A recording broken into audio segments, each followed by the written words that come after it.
So in last class or yesterday's class, we have studied about your confining pressure, Mohr-Coulomb criterion, basically Mohr-Coulomb criterion and Bohn-Mises criterion. ठीक है, तो ये दोनों के बारे में पढ़े थे.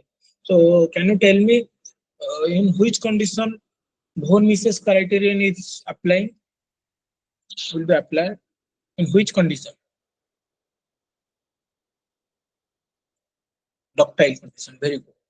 क्योंकि वहां पे मटेरियल ब्रेक नहीं होता, वो फ्लो होता है वहां पे, और फ्रिक्शन, इंटरनल फ्रिक्शनल एंगल 0 होता है. ठीक है, इसीलिए जो एनवेलप होता है वो पैरेलल होता है. ठीक है, and the size of the Mohr circle remains constant. ठीक है, the diameter or radius of the Mohr circle remains constant, but in Coulomb criterion, Mohr-Coulomb criterion, the size of the Mohr circle is continuously increases. यहाँ पे इतना था, यहाँ पे इतना था, यहाँ पे इतना था. ठीक है, as we going down, the size of the Mohr circle is increases, but in this case, the size of the Mohr circle is remains constant. Okay, इतना पढ़े थे. And we have studied about extensional. Okay. Extensional condition. Extensional condition में मैंने तुम्हें दिया था your conjugate fracture के बारे में. In extensional condition, okay, the angle of conjugate fracture will be, anyone tell me, in extensional condition, suppose this is a rock, I am extending, there will be fracture in this zone. Okay, यहाँ पे एक fracture होगा. So वो fracture का angle, okay, वो fracture का angle with horizontal कितना होगा? कोई बता सकता है? कल मैंने बताया था ये. एनीवन? In extensional condition.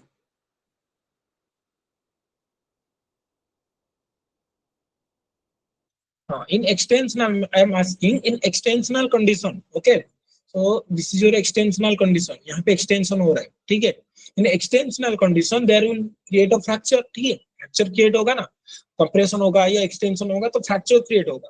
ठीक है, इन ब्रिटल कंडीशन अगर फ्रैक्चर क्रिएट हो रहा है यहाँ पे, सो the fracture angle of that fracture will B, so suppose मान लो ऐसे फ्रैक्चर हुआ, ऐसे या ऐसे, कुछ भी फ्रैक्चर हो सकता है. So in extensional condition the fracture will created here and the angle of that fracture with respect to horizontal is in extensional condition. Remember, मैंने बताया था कल लास्ट क्लास में, या कल ही बताया था. एक्चुअली कल का क्लास एक्चुअली स्टॉप हो गया था due to some internet issue. ठीक है, तो इसीलिए मैंने दे रहा हूँ वो क्लास को. ये दूसरी क्लास नहीं है, वही क्लास है, उसका कुछ पार्ट है रह गया था तो वो ले रहा हूँ यहाँ पे. बताओ इन एक्सटेंशनल कंडीशन. ओके, ठीक है, 88 to 90 डिग्री. ठीक है, यहाँ पे तो एक्सटेंशन हो रहा है, बट यहाँ पे क्या हो रहा है? मान लो this is your sigma 1, this is your sigma 2. ठीक है, कंप्रेशन हो रहा है. यहाँ पे जो फ्रैक्चर क्रिएट होगा उसका एंगल कितना होगा with this sigma 1?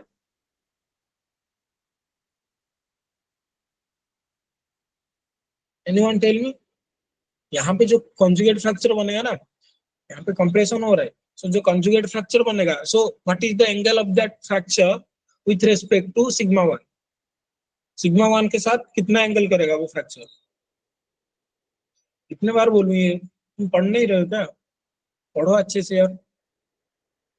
Acute angle क्या होता है? कितना होगा? एक्यूट तो 90 से 0 डिग्री के बीच में वारी करेगा. कितना होगा? मैं डेली ये एंगल मैं डेली बोल रहा हूँ. ठीक है, जितने भी क्लास हो रहा है, मतलब 2-3 क्लासेस से, जब से स्ट्रेस शुरू किया तब से ये बोल रहा हूँ, फिर भी नहीं बोल पा रहे हो. कितना होगा? 30 डिग्री होगा ना. Angle will be 30 degree with respect to sigma 1. Sir लिखा है मैंने. बोला मैंने लास्ट सेकंड लास्ट क्लास में. क्यों 30 डिग्री होगा? क्योंकि वहां पे क्या आ जाते हैं? कोहेजन एक फैक्टर आ जाता, एंड योर इंटरनल फ्रिक्शन आ जाते.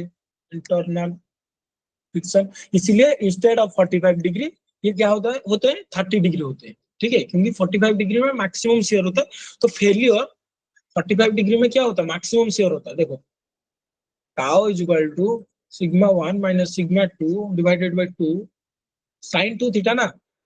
सो ये कब मैक्सिमम होगा? जब sin 2 theta is equal to 90 degree होंगे, मतलब 2 theta is equal to 90 degree होंगे, तभी ये मैक्सिमम होगा. ठीक है, उससे कम होगा तो क्या होगा, ये मिनिमम हो जाएगा ना। अगर sine 2 theta equal 90 degree, that mean sine 90 degree equal to 1, इसका वैल्यू 1 हो जाएगा। तो ये जितना होगा उतना ही रहेगा। बट अगर 2 थीटा से कम होगा या ज्यादा होगा, so this value, this sine 2 theta value will be less than 1, ठीक है, लेस देन 1, सपोज 0.8, 0.7, 0.6 ऐसे होंगे। तो इसके साथ जब मल्टीप्लाई हो जाएंगे तो इसका वैल्यू कम हो जाएगा, ठीक है।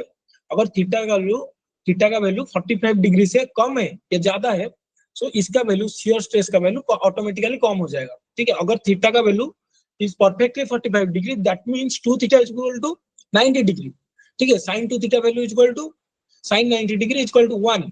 So this value will be sigma 1 minus sigma 2 divided by 2. This will be maximum in that case. ठीक है, okay. So shear stress will be maximum. So at 45 degree there will be fracture. जहाँ पे shear stress ज्यादा होगा वहाँ पे, जहाँ पे shear stress ज्यादा होगा वहाँ पे मैक्सिमम होंगे ना, वहाँ पे फ्रैक्चर होने का चांसेस मैक्सिमम है। बट क्यों नहीं होता 45 डिग्री में, दैट इज द चैलेंज, क्योंकि वहाँ पे कोहेशन एंड इंटरनल फ्रिक्शन आ जाते हैं। That is the case of your rock का इंटरनल प्रॉपर्टी है, cohesion and internal friction, internal friction, okay. So इसीलिए क्या होते हैं, 35 डिग्री में एंगल क्रिएट होते हैं, सॉरी 30 डिग्री में, ठीक है, instead of 45 degree. Are you getting? तो सब ये सब चीजें मैंने पढ़ा है लास्ट क्लास में, ठीक है। तुम क्लास करते हो या फिर रिवीजन नहीं करते हो, इसीलिए समझ में नहीं आ रहा है तुम्हें।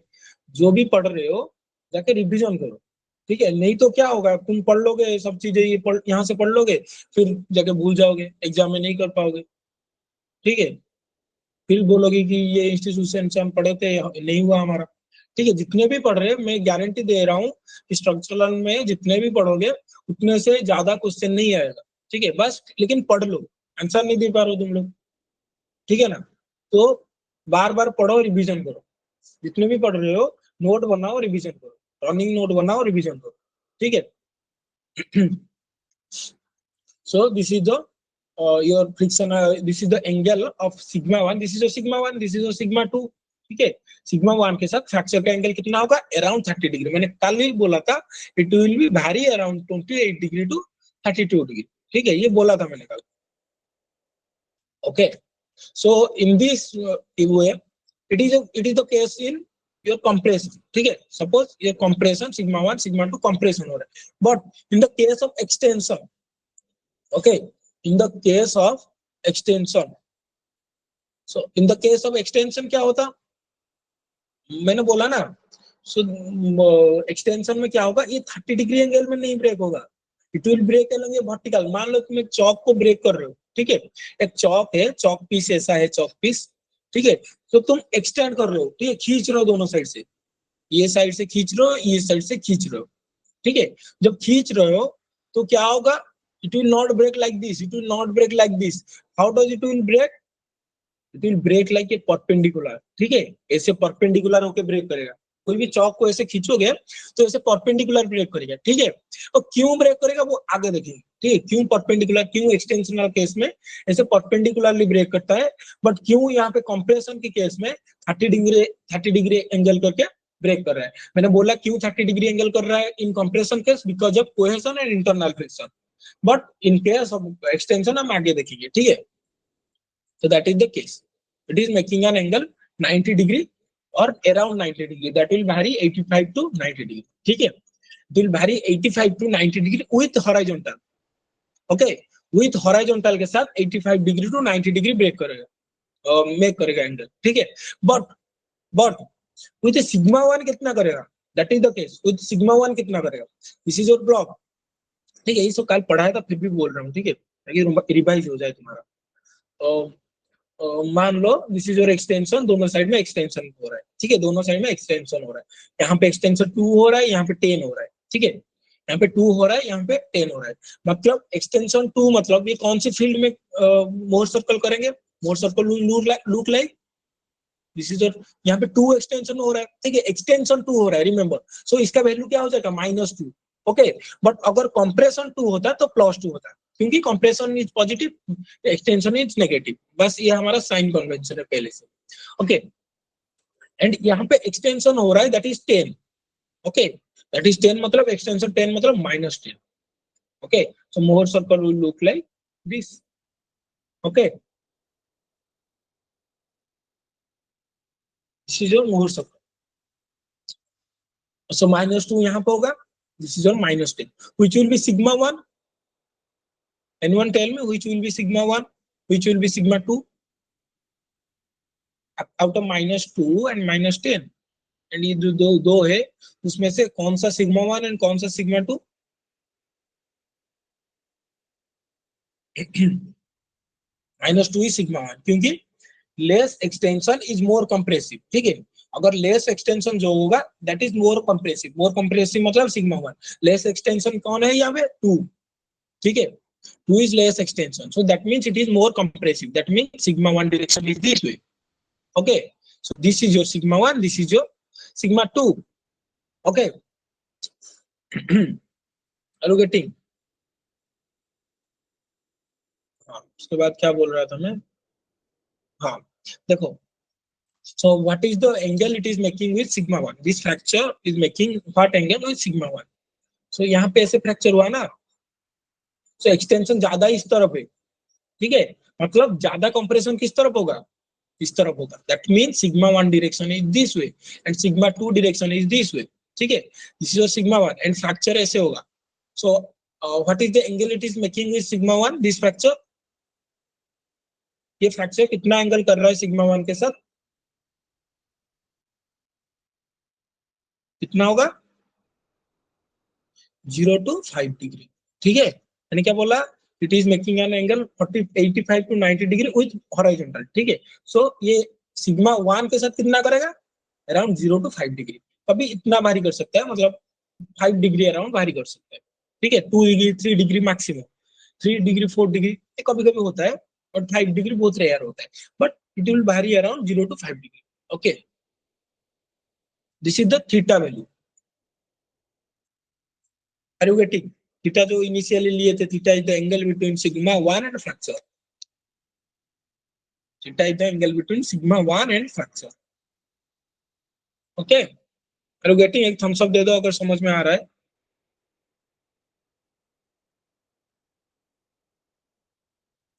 So what is if theta is 0 to 5, what is the value of 2 theta? 2 theta will be 0 to 10 degree simply, okay. 2 theta is equal to 0 to 10 degree. So if there will be conjugate fracture, how does it look like? This is your case of compression, okay. This is your case of extension. There will be conjugate fracture, ठीक है। Extension होगा या फिर compression होगा, दोनों में conjugate fracture form होंगे। But compression के केस में कैसे होगा conjugate fracture? ऐसे होगा। बट एक्सटेंशन के केस में कैसे होगा? ऐसे होगा, ठीक है। क्यों ऐसे होगा? क्योंकि इसका एंगल 30 डिग्री है। This is your sigma 1, this is your sigma 1, okay. इसका एंगल कितना है? 30 डिग्री, बट इसका एंगल कितना है? 5 डिग्री, ठीक है। इसका एंगल 5 डिग्री सिर्फ है, बट इसका angle, this is your extensional case, okay, this is your 30 degree. Are you getting? तो इसका 5 डिग्री क्यों है हम पढ़ेंगे, ठीक है, मैं बोलूंगा। बट देखो, नाउ क्या है? This is your Mohr criterion, ठीक है। मोहर सर्कल का जो ये है, ठीक, coordinates, and this is your Mohr circle as we going down, ठीक है। As we going down, the size of the Mohr circle is increases according to Mohr Coulomb internal friction law, ठीक है, like this, okay. ऐसे बढ़ता जाता है। So the Mohr envelope will look like this ना, ऐसे मोहर एनवेलप दिखेगा ना, बस थोड़ा इधर उधर हुआ है, देख लेना, ठीक है। बस ये पॉइंट टच करेगा, बस एक एक पॉइंट ये मोहर कूलम से टच करेगा, ओके। बट यहाँ पे जो है, ठीक है, यहाँ लेफ्ट साइड में जो एक्सटेंशनल केस में जो सर्कल है, देखो, this is making 60 degree, all are making 60 degree, 2 theta ना, क्योंकि ये कंप्रेशन की केस में। बट यहाँ पे जो सर्कल होगा, वो 60 डिग्री नहीं करेगा, कितना करेगा? That is extensional case. Extensional case में कितना करेगा? दैट विल मेक 10 डिग्री, क्योंकि 2 theta is equal to 10 degree ना, theta is equal to 5 degree यहाँ पे एक्सटेंशनल केस में, सो 2 थीटा इज 10 डिग्री।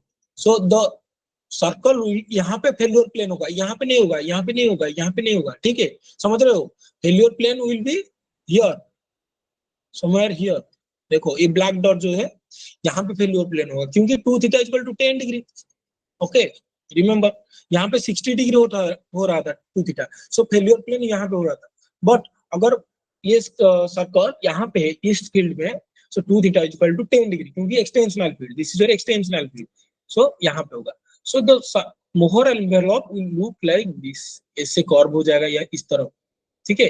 क्यों कर्व वो समझ में आ रहा है? सो मोहर एनवेलप जो ऐसे है ना, ऐसे हो जाएगा, एक्सटेंशनल फील्ड में ऐसे हो जाएगा, ठीक है। सिंपली वैसे ही इसका कॉन्जुगेट फ्रैक्चर होगा, उसका भी 10 डिग्री होगा, ठीक है, 2 थीटा। सो यहाँ पे कॉन्जुगेट फ्रैक्चर होगा, so it will look like this.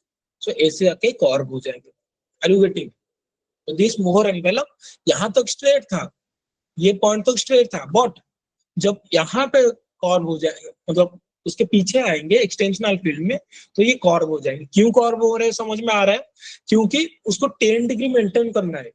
अगर ऐसा है तो देखो, ऐसा है ना, तो ऐसे कर्व जा रहा है, ऐसे कर्व जा रहा है, ओके। बट यहाँ पे ऐसे सर्कल है विच इज मेकिंग 10 डिग्री। अगर स्ट्रेट जाता तो ये 10 डिग्री को मीट नहीं करेगा ना, ठीक है। अगर 10 डिग्री को मीट नहीं करेगा, सो स्ट्रेट नहीं जाता, so it has to touch this point, okay. This envelope has to touch this point, failure point, okay, and that's why it is making an hyperbola, okay. It is making an hyperbola in extensional field. This envelope is an hyperbola in extensional field, but this envelope is a straight line in compressional field, okay. समझ में आ रहा है?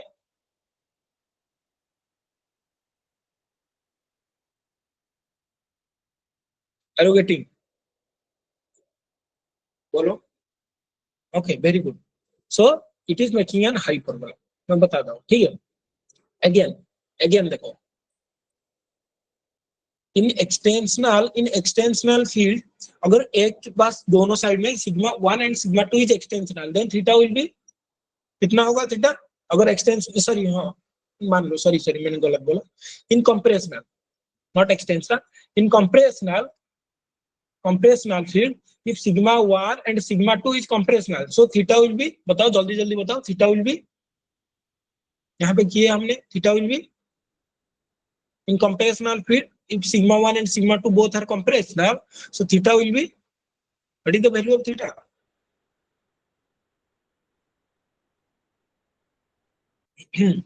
Thirty degree. Yes, very good आर्य, 30 degree, ठीक है।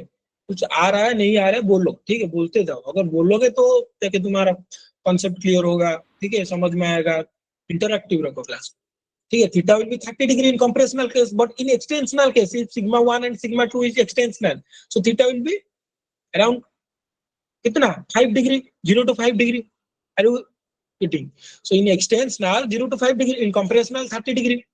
If there will be one stress is extensional, one stress is compressional, what is the value of theta in between these two ना? If sigma 1 is compressional, sigma 2 is extensional, ऐसे हो सकता है ना, ऐसे field, okay. सो ऐसे हो सकता है ना, this is your sigma 1, this is your sigma 2, sigma 1 is extensional, sigma 2 is sorry, sigma 1 is compressional, sigma 2 is extensional, so theta will be vary between these two ना, so around 20 degree, okay, क्योंकि ज्यादा sigma 1 है तो effect of theta will be more, so effect of compressional will be more, so 20 degree। ये अगर centre में होते, ऐसे सेंटर में होते, सो थीटा का वैल्यू कितना होता? 15 डिग्री अराउंड होता, ओके। यहाँ पे क्या होगा? Theta 2 theta is equal to 20 degree, okay. So 2 theta will be around 40 degree ना, 2 theta will be 40 degree in this case, okay. क्योंकि ये प्योरली कंप्रेशनल नहीं है, प्योरली एक्सटेंशनल नहीं है, ठीक है। यहाँ पे जो सेंटर है, देखो मैं करता हूँ फिर से,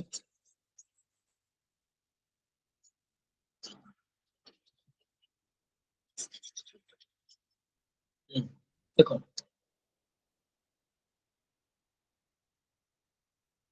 this is your center, this is your center, okay.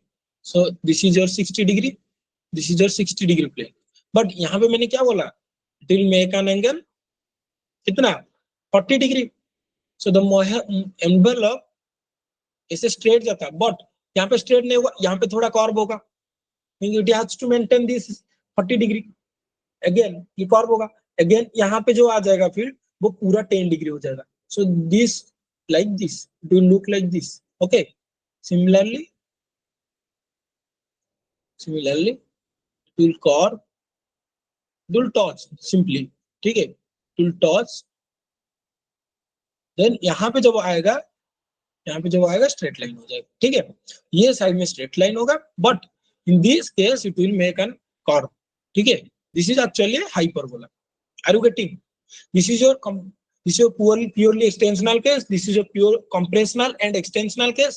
This is your purely compressional. This is your purely compressional. यहाँ पे 2 theta is equal to 60 degree. यहाँ पे 2 theta is equal to 60 degree. यहाँ पे 2 theta is equal to 40 degree. यहाँ पे 2 theta is equal to 10 degree.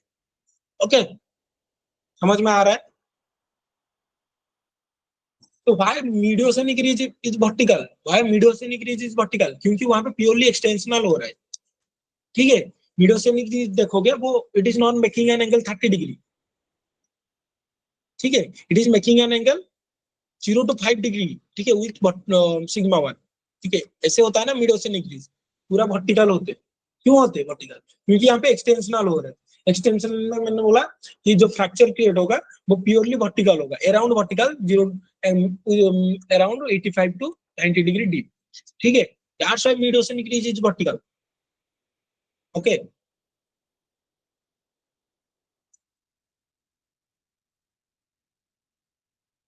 Okay, are you getting?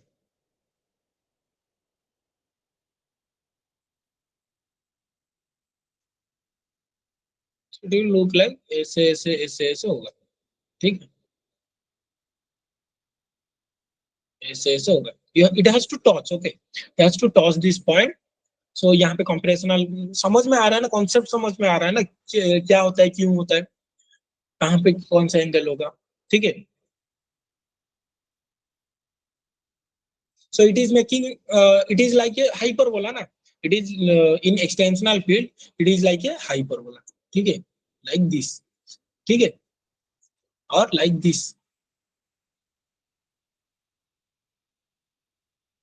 ठीक है, it is like a hyperbola. So अगर हाइपरबोला है, पहले क्या था, मोहर coulomb criterion, that is straight line का इक्वेशन था, but in this case it is a hyperbola, ठीक है, it is a hyperbola. If it is a hyperbola, this is your shear stress now, this is your shear stress, this is your normal stress, okay, this field, this axis is your shear stress, this axis is your normal stress, okay, so equation will look like this. The hyperbola equation is tau square plus 4t sigma n minus 4t square is equal to 0. ये याद रखना, ये formula को याद रखना, ठीक है, okay, ये फॉर्मूला देखो, ये फॉर्मूला को देखो, tau square plus 4t sigma n minus 4t square is equal to 0। मान लो तुम यहाँ पे मेजर कर रहे हो ये पॉइंट में, ठीक है, ये पॉइंट में मेजर कर रहे हो, सो अगर ये पॉइंट में मेजर करोगे तो सिग्मा 1 विल बी, मतलब ये पॉइंट में, हाँ, यहाँ पे सिग्मा n विल बी 0 क्योंकि ये सेंटर में है। सपोज कोई भी सर्कल होगा, ये पॉइंट में तुम मेजर कर रहे हो, ओके, ये पॉइंट में जब मेजर करोगे तो सिग्मा n विल बी 0 ना, so this value will be 0। So यहाँ पे क्या हो जाएगा, tau square is equal to 4t square, square square हटा दो, ये 2 हो जाएगा, ठीक है, रूट ओवर ले लो, 2 हो जाएगा, मतलब tau square is equal to 4t square, अगर दोनों साइड में रूट ओवर लोगे तो क्या होगा, tau is equal to 2t, okay, tau is equal to 2t, what is t? t is the tensional force, tensional strength, okay, t is the tensional strength, that means this value, ठीक है, यहाँ तक this value is t, okay, and what is tau? This value is tau, so this value is 2 times this value, okay, this is your tau, this value is 2 times, suppose this is your x, this is your y, remember x is 2y, okay, tau is 2 times the tensional strength, okay, what is tau? Tau is simply compressive strength, no, not compressive strength, cohesive strength. Tau is C. Cohesive strength, remember, cohesive strength is equal to 2 times tensional strength.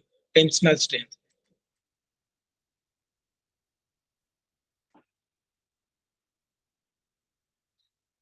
Okay. समझ में आ रहा है cohesive strength क्यों 2 times tensional strength है? Okay,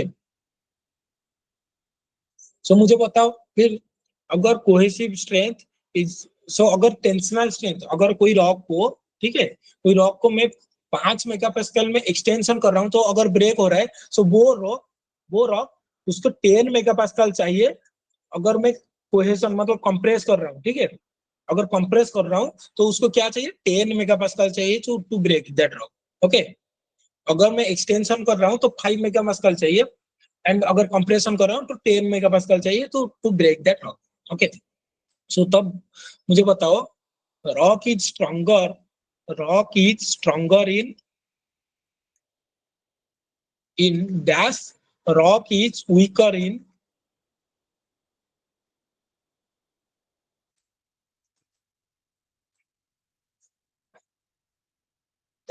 एक minute guys, एक actually switch off हो गया मेरा लैपटॉप, एक मिनट, ठीक है, जस्ट वेट,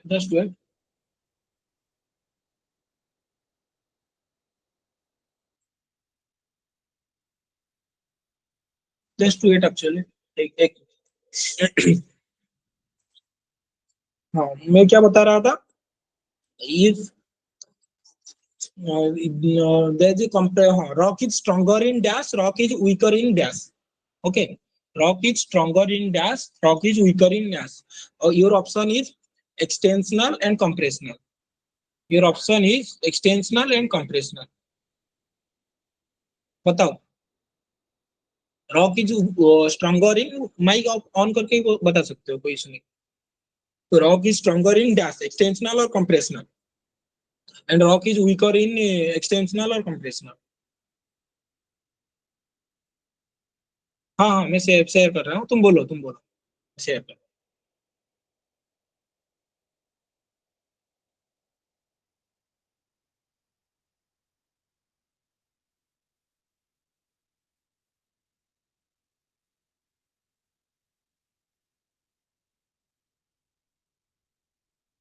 बोलो।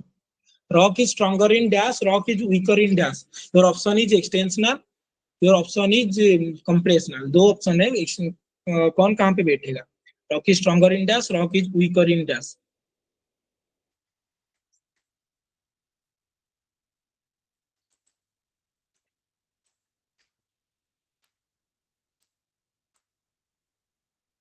बोलो, अभी बोला ना मैंने, अगर कोई भी रॉक को मैं 5 मेगापास्कल दे रहा हूँ, सो ये ब्रेक हो रहा है, तो सर उसी चैट रॉक बॉक्स पे लिखा अगर मैं है। कंप्रेस करूंगा, ठीक है, अगर मैं कंप्रेस करूंगा तो उसको 10 मेगापास्कल चाहिए टू ब्रेक, इसमें 5 मेगापास्कल चाहिए टू ब्रेक। अगर ये रॉक को मैं कंप्रेस कर रहा हूँ, कंप्रेशन में मैं 7 मेगापास्कल दे रहा हूँ, ठीक है, तो ब्रेक नहीं होगा ये, लेकिन ये 5 मेगापास्कल में ब्रेक हो रहा है, ठीक है, और 7 मेगापास्कल में ब्रेक हो रहा है। सो कौन सा वीकर है? ये ब्रेक नहीं हो रहा है, ये ब्रेक हो रहा है, ठीक है, this is your compressional case, this is your extensional case. कौन सा ब्रेक हो रहा है 5 मेगापास्कल में? दैट इज द वीकर ना।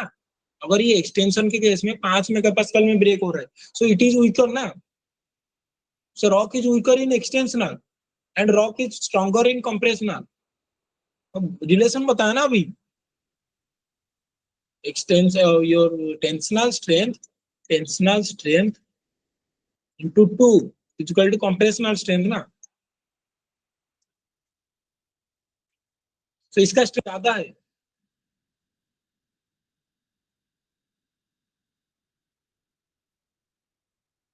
Okay, are you getting?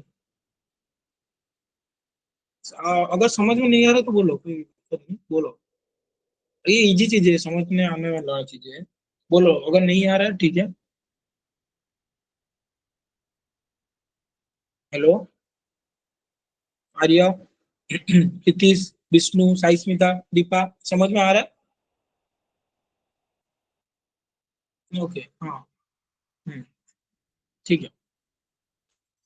Okay, सो यही बताना था मुझे। सो अगर ये जानना चाहिए तुम्हें, ठीक है, एक्सटेंशन केस में क्या हो रहा है, कंप्रेशन केस में क्या हो रहा है, ठीक है।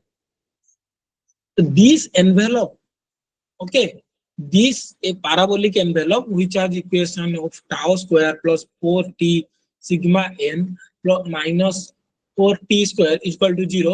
This envelope is called Griffith envelope. ठीक है, सो क्या क्या एनवेलप पढ़े? One is your Mohr Coulomb, ठीक है, Mohr coulomb envelope. Second one is your von Mises envelope, ठीक है, and third one is your Griffith envelope.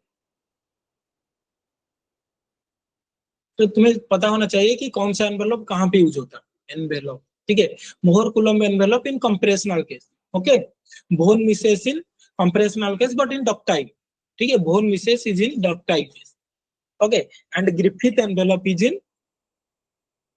In extensional case, okay.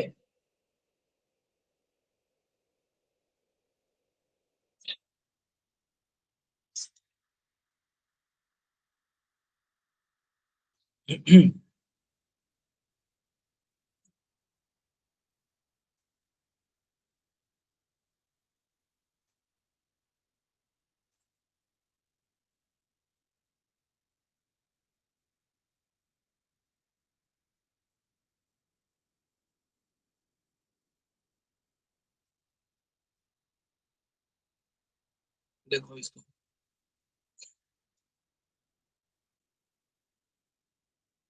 ठीक है, दिस इज योर एनवेलप, ठीक है, this part is your Griffith envelope, this part is your मोहर envelope, okay. Compressional and extensional, यहाँ पे circle जब भी याद रखो, जब भी एक्सटेंशनल फील्ड में आता है तो सर्कल छोटे हो जाते हैं, ठीक है, सर्कल क्या होते हैं, छोटे हो जाते हैं। क्यों छोटे हो जाते हैं? क्योंकि इसका एंगल थोड़ा कम हो जाता है ना, तो it has to be decrease the size of the circle to maintain this envelope, okay. तो इसका सर्कल छोटे हो जाते हैं जब ये एक्सटेंशनल फील्ड में आते हैं। This is a compressional field, okay. So compressional field में जितने भी फ्रैक्चर होंगे, ठीक है, कंप्रेशनल फील्ड में जितने भी फ्रैक्चर होंगे, सो इसका जो फ्रैक्चर का बीच में, ठीक है, this fracture is created due to compressional case, okay, remember this fracture is due to compressional case. So in this case मैं लिख देता हूं पहले, first one is compressional, this circle is compressional,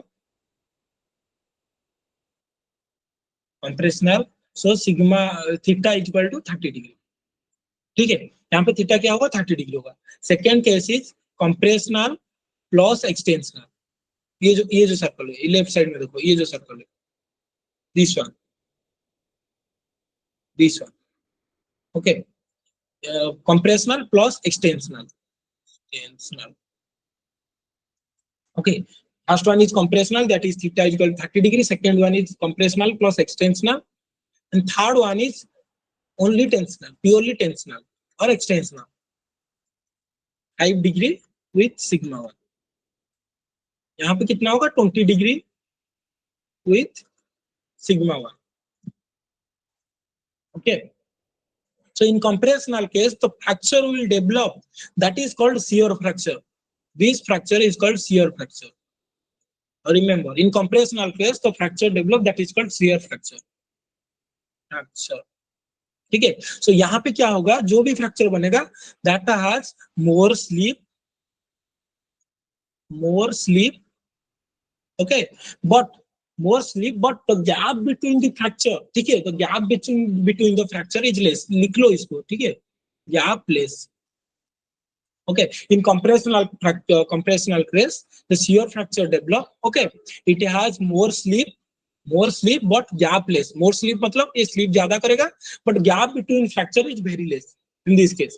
So this is the first case, and second case, okay, in second case or in compressional plus extensional case the fracture develop,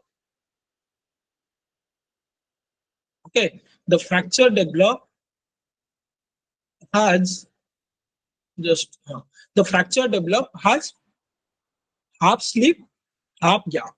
Okay, the fracture develop is half slip, मतलब ज्यादा slip नहीं करेगा, ज्यादा gap भी नहीं होगा, ठीक है, इंटरमीडिएट रहेगा, half sleep half gap. What is this fracture called? This fracture is called hybrid fracture.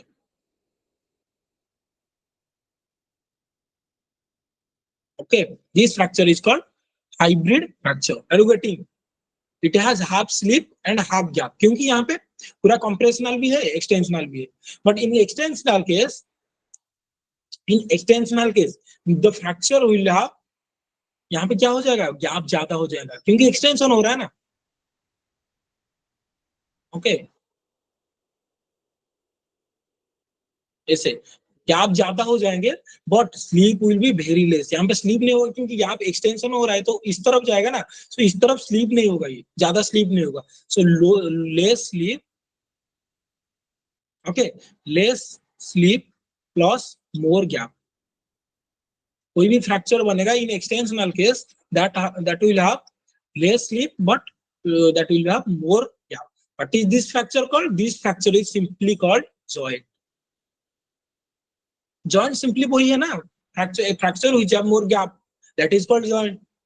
वही है, in extensional case joint develop. Okay, are you getting? तो अगर इसमें से कोई भी क्वेश्चन आएगा तो तुम कर पाओगे. प्रीवियसली आया है, इसके ऊपर थोड़ा एक क्वेश्चन आया है, हम दिखाएंगे क्या क्वेश्चन आया.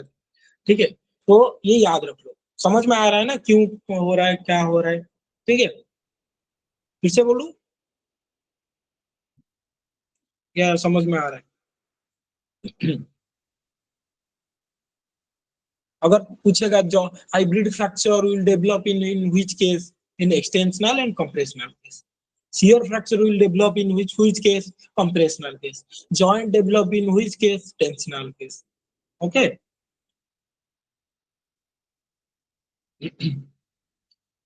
देखो देखो यहाँ पे स्लीप है, ये this axis indicate sleep. Okay, minimum, zero sleep, and it is maximum. Okay, this axis indicates opening. ठीक है, gap. This is zero, this is maximum. So अगर ऐसे क्वेश्चन आएगा, ऐसे आ गया, एंड यहाँ पे पॉइंट दे, यहाँ पे पॉइंट दिया हुआ है, यहाँ पे पॉइंट दिया हुआ है, ठीक है. सो ये 3 पॉइंट इंडिकेट्स व्हाट. सो यहाँ पे क्या है, opening is zero. Okay, opening is zero, slip is maximum. So which fracture develop your shear fracture. Okay, and यहाँ पे ये जो पॉइंट है, this is A point, this is B point, this is C point. In C point it has maximum opening and sleep is very less. So which fracture will develop? Joint. Okay, and in this case this is intermediate, half sleep half fracture half opening. So hybrid fracture. Are you getting, everyone?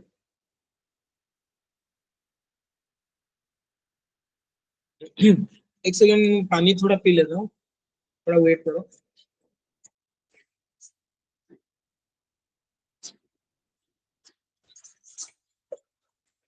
समझ में आ रहा है सबको?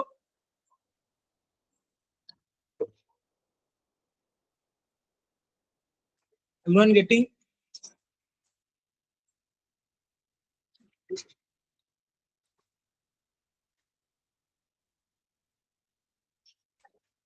Okay.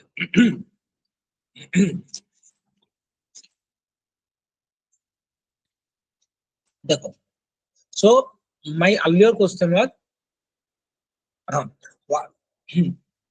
why in extensional side it is making an angle 0 to 5 degree with sigma 1. Why in extensional side?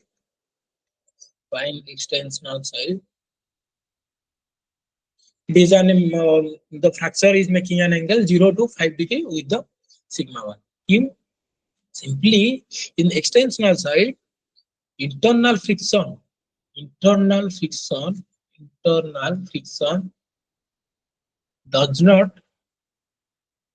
doesn't play a role. ठीक है, in extensional side, okay, in extensional field internal friction का कुछ role नहीं होता. ठीक है, क्यों role नहीं होता इंटरनल फ्रिक्शन का? This is your extensional case, ठीक है। So in rock it has seen, Griffith ने क्या बताया, ग्रिफिथ ने बोला कि रॉक में जो भी रॉक है उसका एक इंटरनल प्रॉपर्टी है, इंटरनल प्रॉपर्टी और इनहिबिटिंग उसका क्राइटेरिया है कि उसके अंदर माइक्रो क्रैक्स रहते हैं, माइक्रो क्रैक्स लाइक ऐसे ऐसे ऐसे ऐसे इंटरनल में रॉक में ऐसे ऐसे माइक्रो क्रैक, ऐसे छोटा छोटा क्रैक्स रहते हैं, ठीक है। ओके, सो बहुत सारे ऐसे रहते हैं, ठीक है। सो जब माइक्रो क्रैक्स ऐसे रहते हैं, मान लो you are extending from this direction, okay, extension कर रहे हो, so those micro cracks which are perpendicular to this extension direction, those micro cracks which are perpendicular to this extension direction are joined together. So मान लो ऐसे micro cracks है, so these micro cracks will join and make a fracture. Okay, ये join नहीं करेंगे, ऐसे join नहीं होंगे, ठीक है। कैसे ज्वाइन होंगे? दोज माइक्रो, क्योंकि इजी होगा ना, परपेंडिकुलर, सपोज कोई भी एक कपड़ा को सपोज फाड़ रहे हो, ऐसे कपड़ा है तो इस तरफ से तुम फाड़ रहे हो, ठीक है, मतलब खींच रहे हो, अगर यहाँ पे कुछ फ्रैक्चर है कपड़े, वो कपड़ा में ऐसे कुछ टीयर हुई, तो इसी डायरेक्शन में इजीली ब्रेक हो, मतलब ब्रेक हो जाएगा ना, ठीक है, टीयर हो जाएगा इजीली। अगर उसका जो टीयर है ऐसा है, तो अगर इस डायरेक्शन में तुम एक्सटेंशन कर रहे हो, ठीक है, तो टीयर नहीं होगा ना, ठीक है ना। कैसे होगा? Those fracture which are perpendicular to this extension, okay, that will join, ठीक है। सो ऐसे जॉइन हो जाएंगे, ठीक है, ऐसे जॉइन हो जाएंगे, so in that direction there will be fracture, okay. But in compressional case यहाँ पे, सो दैट्स व्हाई यहाँ पे इंटरनल फ्रिक्शन का कुछ रोल ही नहीं रहता है, ठीक है, क्योंकि ये just you are extending and यहाँ पे जो फ्रैक्चर है, फ्रैक्चर ओपन हो गया, क्रिएट हो गया। बट इन कंप्रेशन केस यहाँ पे नहीं होता, क्योंकि कंप्रेशन में भी ऐसे रहता है माइक्रो क्रैक्स, बट जब भी हम कंप्रेशन करते हैं, ठीक है, so these micro cracks close up, ठीक है, क्लोज हो जाते हैं, क्योंकि यहाँ पे कंप्रेशन होगा ना, सो कंप्रेशन होगा तो ऐसे ऐसे हुए तो दिस विल बी क्लोज, ठीक है, क्लोज होके पूरा ऐसे लाइन बन जाएगी, ओके, क्लोज हो जाएंगे। सो इसीलिए कंप्रेशन केस में इंटरनल फ्रिक्शन रहता है, ठीक है, जब भी ब्रेक होगा तो ऐसे अगर स्लिप होंगे तो ब्रेक होंगे, मतलब इंटरनल फ्रिक्शन होगी इसके इसके बीच में, but in this case it will move away, it will move away, ठीक है। सो यहाँ पे इंटरनल फ्रिक्शन नहीं रहता है, in extensional case internal friction का रोल कुछ रहता नहीं है, ठीक है। But in compressional case the the these are these things are close up, close हो जाते हैं, ठीक है, these micro cracks क्लोजेस। सो यहाँ पे इंटरनल फ्रिक्शन का रोल रहता है, ठीक है, कोहेजन का रोल रहता है, लेकिन यहाँ पे इंटरनल फ्रिक्शन का रोल नहीं रहता है, okay, are you getting?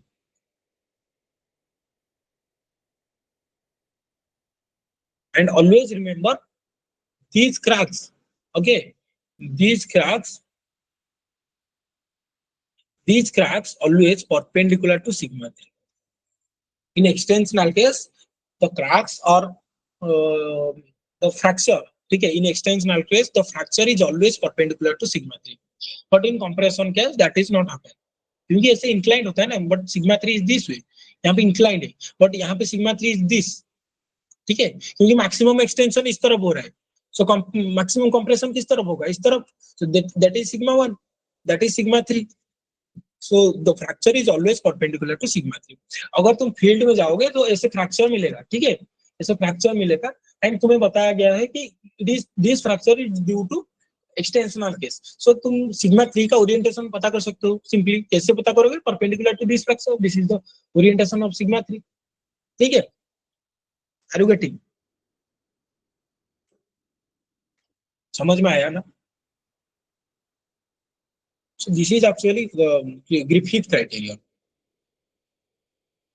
And there is another criterion, okay, simply बता देता हूँ, उसके डिटेल नहीं जाता हूँ, this is called Hoek and Brown criterion, ये इंजीनियरिंग जियोलॉजी में भी है, ठीक है, बस याद रख लो हुक एंड ब्राउन क्राइटेरियन, उसका एनवेलप कैसा है, इसका एनवेलप इज लाइक पैराबोलिक, ये इंजीनियरिंग जियोलॉजी में पढ़ोगे, बस इतना याद रखो, हुक ब्राउन क्राइटेरियन, इसका envelope is like parabolic. Simply देखो, first one is your Mohr Coulomb, ठीक है, उसका envelope is straight line incline, ठीक है, ऐसे स्ट्रेट, STRAIGH, स्ट्रेट लाइन, ठीक है। Then second one is your von Mises, ठीक है, उसका एनवेलप कैसे, parallel straight line. The third one is your Griffith, उसका एनवेलप हाइपरबोलिक, ठीक है। The fourth one is Hoek brown,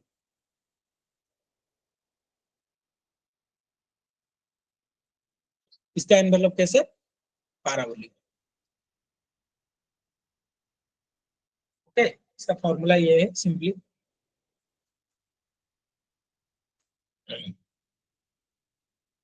ठीक है। आर यू गेटिंग, सब समझ में आ रहा है सुई चारों का चारों?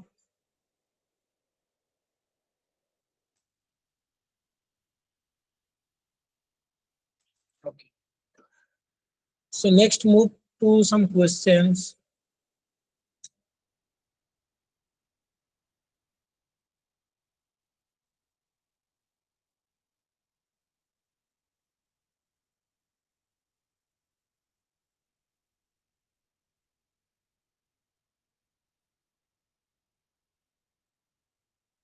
देखो,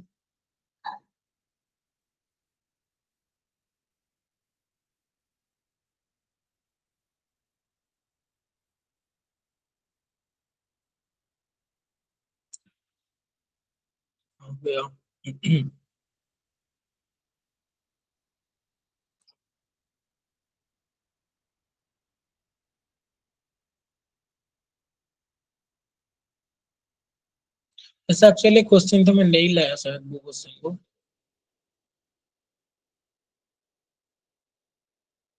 हाँ, एक्चुअली क्वेश्चन ऐसा था, मैं बताता हूँ, ठीक है। देखो,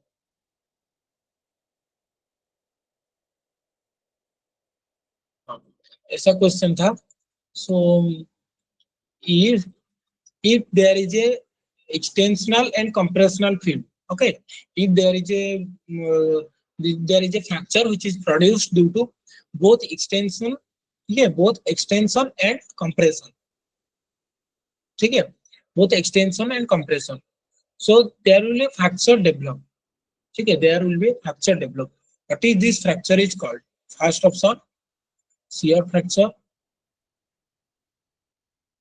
ठीक है। Second option hybrid fracture,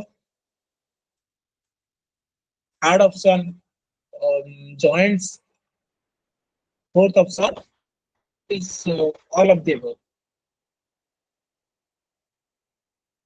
A fracture is formed due to compression and extension. Which type of fracture will that could be? देखो, there is a fracture develop, ठीक है, due to both compression and extension. एक fracture develop हुआ due to both compression and extension. What is this fracture called? Shear fracture, hybrid fracture, joints, all of the above.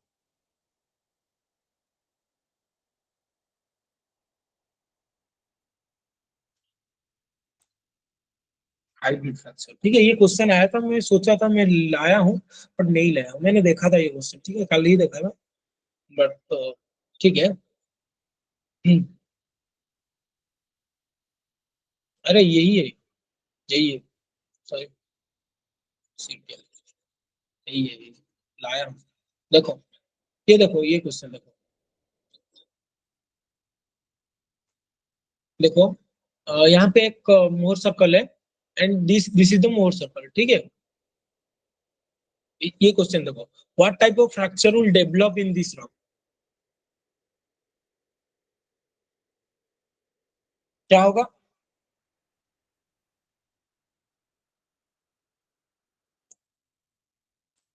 क्या होगा, this type of fracture, option A B C D,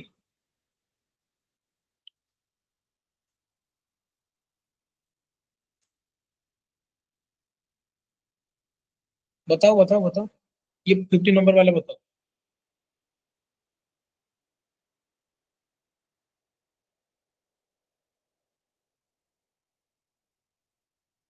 बोलो। क्या होगा ये देखो यहाँ पे क्या है, यहाँ पे both the action of compression and extension है। ये this is your Mohr circle ना, ये Mohr circle, this is your zero. यहाँ पे एक्सटेंशन भी है, कंप्रेशन भी है, ठीक है। Sigma one is extend compressive, sigma two is extensive, ठीक है। यहाँ पे एक्सटेंशन हो रहा है, कंप्रेशन हो रहा है, and the angle is making this 40 degree, ठीक है, अराउंड 40 डिग्री। ओके, सो क्या होगा, वही होगा ना हमने बताया था आज कि जब कंप्रे both the action of compressive and extension, then there will be fracture produce, that is called hybrid fracture, ठीक है।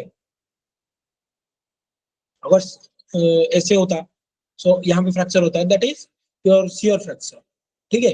अगर ऐसे होता तो यहाँ पे फ्रैक्चर फॉर्म होता, so that is your extensional fracture, ठीक है। ये option one extensional fracture. Okay, are you getting?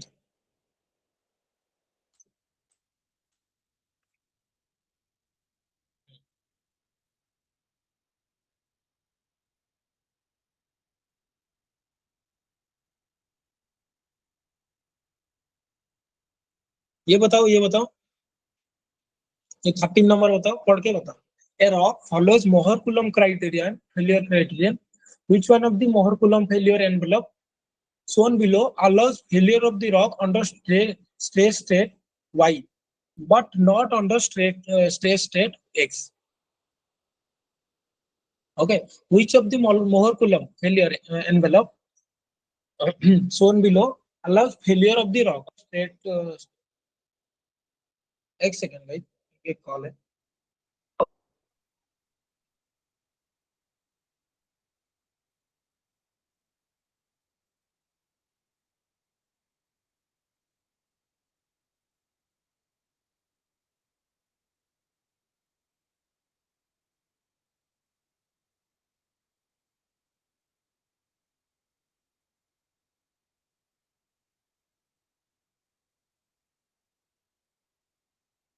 बोलो इसका आंसर क्या होगा, बोलो। इसने बोला क्या,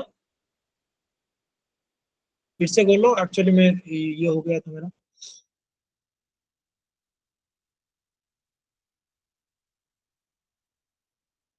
ऑप्शन ए, दीपा का answer option A, option A, okay, ठीक है, देखता हूँ। ऑप्शन ए मतलब P P dash, P P dash, ठीक है, वेरी गुड। क्यों, क्यों होगा ऐसा? क्योंकि it is touching here, but this size of the circle is less than this, ठीक है। यहाँ पे टच नहीं कर रहा है, यहाँ पे जो एनवेलप है ये सर्कल, ये पी डैश को टच नहीं कर रहा है, ठीक है। So that means this circle is stable, this this circle is in failure condition or in critical condition, ठीक है। is in critical condition but it is in stable condition, जो बताया था ना मैंने, critical, this is your critical condition, ठीक है। this will be your stable condition, ठीक है। अगर ऐसे सर्कल है, this is your in failure condition, ठीक है। यहाँ पे फेलियर होगा, एक पॉइंट पे फेलियर, बट यहाँ पे इतना फेलियर होगा, यहाँ पे इतना फेलियर होगा, ओके। तो the option answer will be P P dash. अगर समझ में नहीं आया तो बोलो।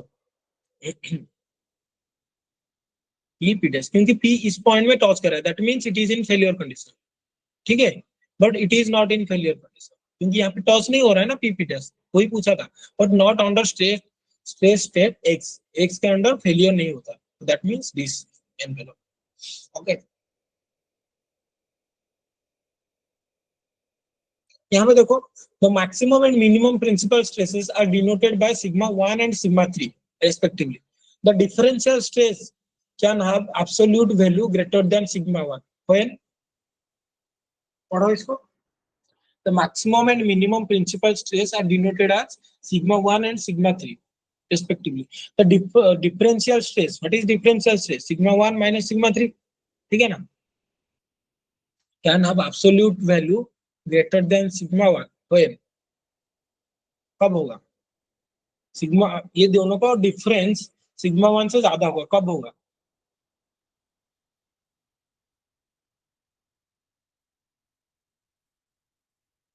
अब होगा बताओ।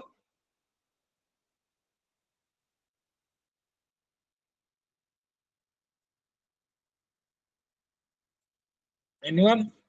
ये इजी है, बस मैथमेटिक्स है और कुछ नहीं इसमें।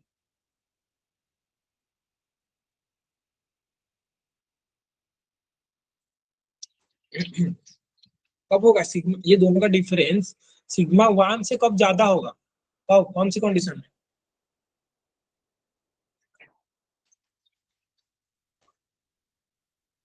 Very good.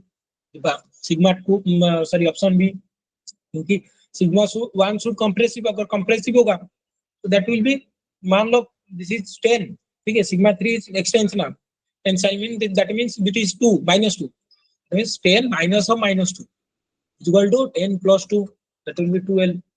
ठीक है, ये ज्यादा है ना सिग्मा 1 से। मान लो सिग्मा 1 इज 10, सिग्मा 3 इज -2, इसके बाद करो।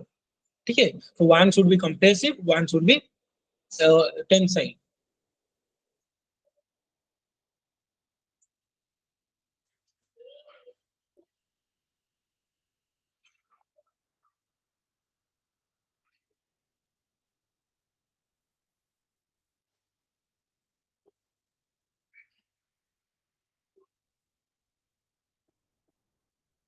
Okay okay. ये बताओ,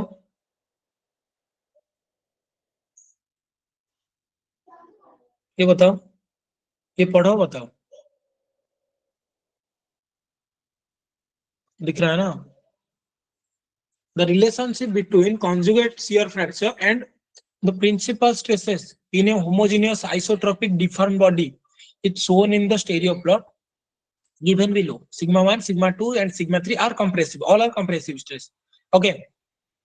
Which one of the given fault regime is indicated according to the Anderson theory of faulting for the formation of conjugate shear fracture under plane strain?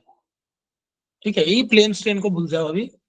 ठीक है, यहाँ पे क्या पूछा, कॉन्जुगेट शियर फ्रैक्चर, बस ये देख के भी बता सकते हो कॉन्जुगेट शियर फ्रैक्चर दिया है, but you have to identify according to this figure. ठीक है, तो ये फिगर देखो, बताओ कौन सा केस में ऐसे होगा। This is one fracture, this is another fracture. देखो सिग्मा 3, सिंपली अगर सिग्मा 3 वर्टिकल हो रहा है तो कौन सा स्ट्रेस होगा वो, या कौन सा फील्ड होगा? सिग्मा 3 इज वर्टिकल यहाँ पे क्योंकि सेंटर में है। Sigma 1 and sigma 2 is horizontal, so कौन सा होगा ये? सिंपली ऐसे होता है ना, सिग्मा 1 अगर हॉरिजॉन्टल होगा, sigma 3 is vertical, so this will look like this is A reverse fault. ठीक है, रिवर्स फॉल्ट। एंड अगेन देखो, ये जो है this is your sigma, this is your vertical ना। ओके, देखो this is your conjugate fracture, this is your conjugate. ठीक है, बस ये देख के बता सकते हो। ठीक है, कि ये शियर फ्रैक्चर दिया हुआ है and conjugate fracture. Okay, and sigma 3 is vertical, so that means it is simply reverse fault ही होगा। Are you getting?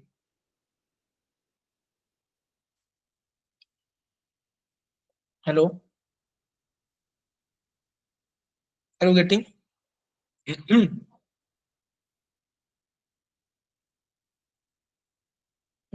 जल्दी जल्दी बताओ ना, जल्दी जल्दी बताओ, बस जल्दी पढ़ो। हम्म, ये क्या होगा? Which of the given fold is are represented by the stereo plot? Axial plane is vertical and fold axis is vertical. ये क्या होगा? MSQ question, this is MSQ। Fold axis is vertical क्योंकि सेंटर में है। ठीक है, axial plane is vertical क्योंकि plane है पूरा 90 डिग्री कर रहा है। Axial plane is vertical and fold axis is vertical, so क्या होगा?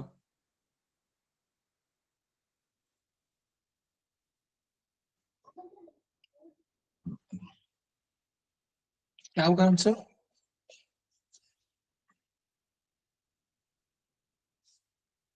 साइस्मिता, दीपा, सोचो। What is BC? Very good Deepa, BC। ठीक है, क्योंकि what is this fold? This is the vertical fold. ठीक है, vertical fold. Axial plane is vertical and fold axis is also vertical, fold axis यहाँ पे वर्टिकल है, axial plane is also vertical, this is a vertical fold according to Fleuty's classification. ठीक है, according to Fleuty देख लेना, Fleuty's classification, according to Fleuty's classification this is a vertical fold. And what is the definition of upright fold? What is the definition of upright fold? Any fold which has vertical axial plane is called upright fold. So यहाँ पे देखो इसका axial plane कैसा है? Vertical fold है, so it is also a upright fold. ठीक है,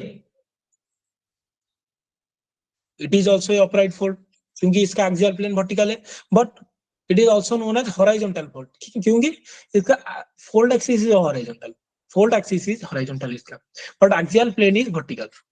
ठीक है, it is also a upright fold. Are you getting? It is also a upright fold, but horizontal upright fold. It is vertical upright fold. Okay, upright fold समझ में आ रहा है ना? बस अगर axial plane is vertical, that is upright fold. So यहाँ पे क्या होगा? Upright fold भी होगा and vertical fold भी होगा. It can be upright fold, it can be vertical.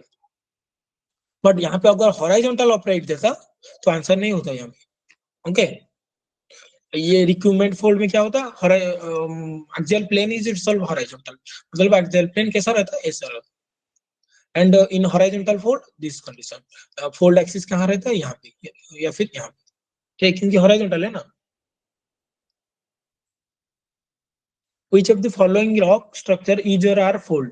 Antiform, host, synform, syncline, synform. MSQ.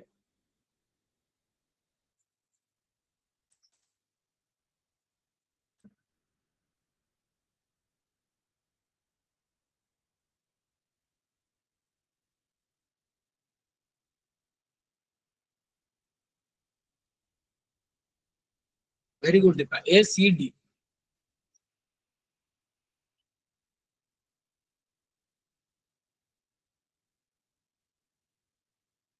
A, C, D. Okay.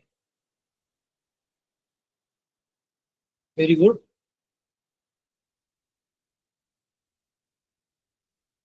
ये question पढ़ो, ये क्वेश्चन पढ़ो, स्क्रीनशॉट ले लो, नहीं तो पढ़ो.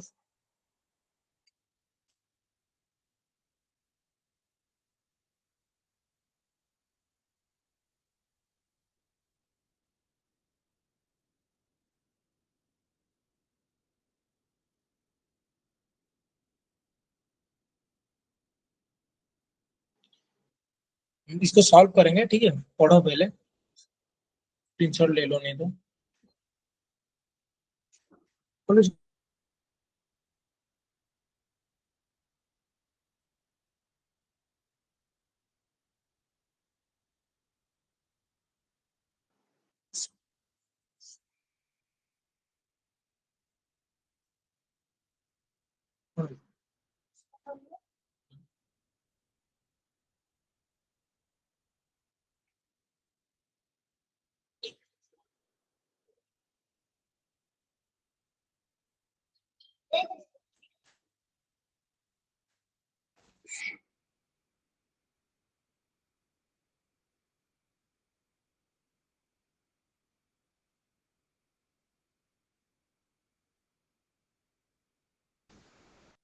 सबने पढ़ लिया ये क्वेश्चन?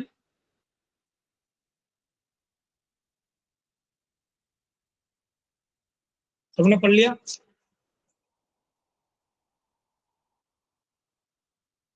ये बहुत बड़ा क्वेश्चन लग रहा है, बट बहुत इजी क्वेश्चन है. ठीक है, ठीक है, मैं बता देता हूँ, जल्दी खत्म हो जाएगा. The tip line of a actively propagating thrust fault is located at a 1 kilometre depth. Okay, एक थ्रस्ट फॉल्ट है, this is your surface, thrust fault है 1 किलोमीटर डेप्थ में है.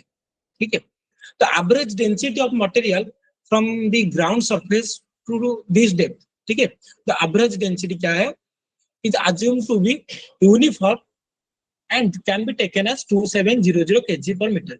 Rho is equal to 2700 kg per meter. Okay. The rock at this depth follows the failure criterion given equation. So ये equation जो है इसका failure criterion को follow करता है ये रॉक. ठीक है, जैसे कि मोहर का फेलियर क्राइटेरियन या फिर हुक ब्राउन का फेलियर क्राइटेरियन. ठीक है, वॉन मेसन का फेलियर क्राइटेरियन, ग्रिफिथ का फेलियर क्राइटेरियन, उसकी तरह उनका एक एक इक्वेशन है ना, उनकी तरह ये एक इक्वेशन है, ठीक है। उसका एक फेलियर क्राइटेरियन को ये रॉक फेलियर करता है, ठीक है, ये रॉक फेल करता है। Where sigma 1 and sigma 3 are maximum and minimum principal stresses. Consider Anderson theory of faulting. Consider Anderson theory of faulting. The calculated maximum principal stress at this depth is dash megapascal. So sigma 1 क्या होगा, ठीक है, ये depth में sigma 1 क्या होगा, are you getting, वही पूछा है। सो उसके लिए हमको क्या निकालना होगा, सिग्मा 3 निकालना होगा। सिग्मा 3 निकालने के उसके बाद यहाँ पे अप्लाई कर देंगे तो सिग्मा 1 आ जाएगा, आर यू गेटिंग। सिग्मा 3 को अगर निकाल देंगे तो यहाँ पे अप्लाई कर देंगे ये फॉर्मूला में, तो 10 + 3 इंटू सिग्मा 3 का वैल्यू अप्लाई कर देंगे, उसके बाद सिग्मा 1 आ जाएगा। सो यहाँ पे डाटा क्या है, first one is thrust fault, ठीक है, उसके बाद डेंसिटी, उसके बाद ये फॉर्मूला दिया है, ठीक है। तो फर्स्ट वन इज, और डेप्थ भी 1 kilometre, first one is thrust fault, और थ्रस्ट फॉल्ट होता तो हो रहा है, तो सिग्मा 1 सिग्मा 3 का ओरिएंटेशन कैसे रहेगा, this is your sigma 3, this is your sigma 1, are you getting, sorry this is your sigma 3, this is your sigma 1, मतलब ये 3 है ये 1 है, ओके, क्योंकि ये थ्रस्ट फॉल्ट है ना, ऐसा फॉल्ट है। और ऐसा अगर होता this is your 1, this is your 3 vertical होगा ना, सिग्मा 3 विल बी वर्टिकल। सो ये जो ओके, सो ये जो 1 किलोमीटर नीचे है, ठीक है,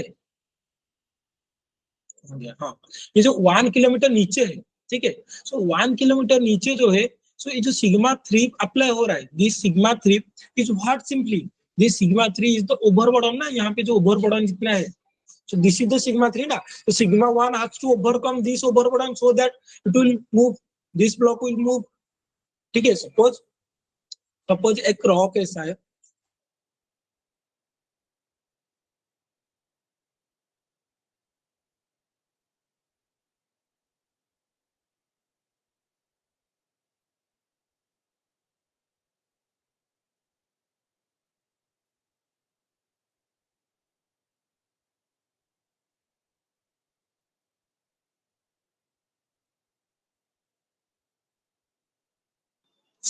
sorry guys actually due to this issue actually मेरा कॉल आ गया था, ठीक है, अभी रिज्यूम करते हैं।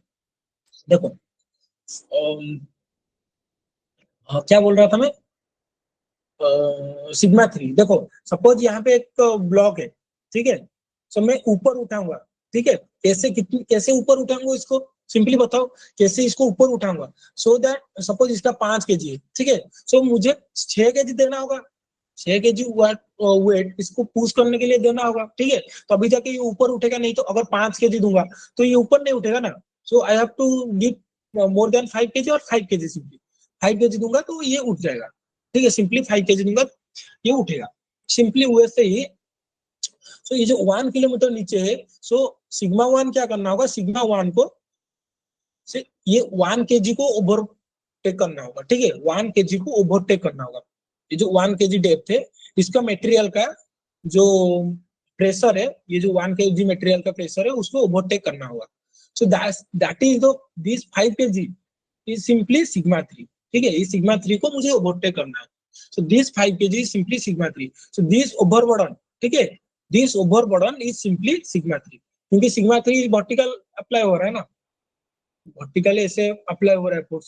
सो उसके ऊपर मटेरियल है, ये थ्रस्ट फॉल्ट के ऊपर मटेरियल है 1 किलोमीटर का, 1 किलोमीटर का मटेरियल है। सो इसका प्रेशर, सो ये जो 1 pressure exerted by this 1 kilometre material is your sigma 3, ठीक है।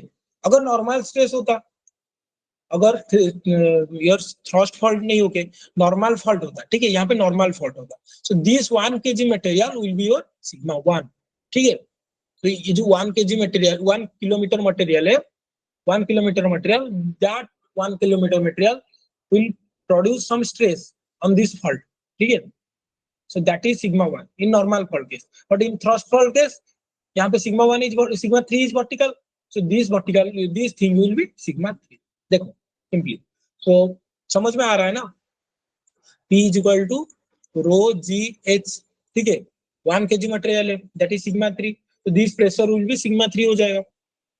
योर रो कितना है 2700 इंटू जी इज 10 दिया है, ठीक है, into h is 1 kilometre, that is 1000, ठीक है। इसको कैलकुलेट करो कितना होगा 27, 1 2 3, 1 2 3, ठीक है, 27 दिस मच पास्कल, ठीक है, इक्वल टू 27 मेगा पास्कल, ठीक है, 27 मेगा पास्कल, ठीक है, this will be 27 megapascal. What is this? This is simply sigma 3, ठीक है, क्योंकि सिग्मा 3 इज वर्टिकल ना, सो ओवरबर्डन भी वर्टिकल है, ठीक है, उसके ऊपर थ्रस्टफॉल्ड के ऊपर ओवरबर्डन है, तो ओवरबर्डन विल बी सिग्मा 3, क्योंकि that overburden will produce sigma 3, तो मुझे सिग्मा 1 ज्यादा करना है ताकि वो ऊपर उठ पाएगा, ओके, दिस इज सिग्मा 3। तो उसके बाद इसको अप्लाई करो, sigma 1 is equal to 10 plus 3 sigma 3, sigma 1 is equal to 10 plus 3 sigma 3, that means 10 plus 3 into 27 is equal to 10 plus 81, okay, 10 plus कितना होगा 10 plus 81, 27 into 3, हाँ 81 is equal to 91 megapascal. So what is the value of sigma 1? Sigma 1 value is 91 megapascal. This is the answer. Are you getting, everyone?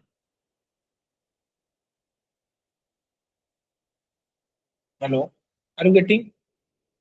Adya, Pritish, Vishnu, Sai Smita, हाँ, very good. सो ऐसे करना है, अगर question आएगा तो ऐसे करना। और ये देखो, ये क्वेश्चन देखो, the in situ stress at a point in a dry sandstone terrain, okay, is follows as sigma 1 is 12 megapascal and sigma 3 is 4 megapascal. The pore water pressure increased by the construction of a reservoir, ठीक है, pore water pressure वहां पे increase हो गया। The failure criterion of the sandstone is given by sigma 1 dash is 3.48 megapascal plus 3 sigma 3 dash, where sigma 1 dash and sigma 3 dash are effective maximum and minimum principal stresses, ठीक है, respectively. Assuming that the failure occur at peak stress, okay, the minimum value of PW, ठीक है, that is water pressure, PW is water pressure, that will cause the sandstone to fail in situ is gas. ये try करो, पहले मैं 30 second 1 minute दे रहा हूँ, बस try करो, बस थिंक अबाउट दिस, ट्राई मत करो, बस थिंक अबाउट कैसे हुआ, पढ़ो एक बार फिर।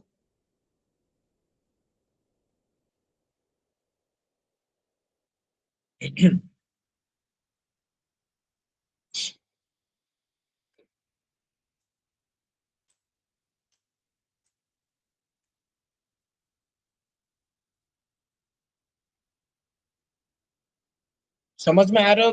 बस इजी, बहुत इजी है, बस कुछ नहीं है इसमें, बहुत इजी है।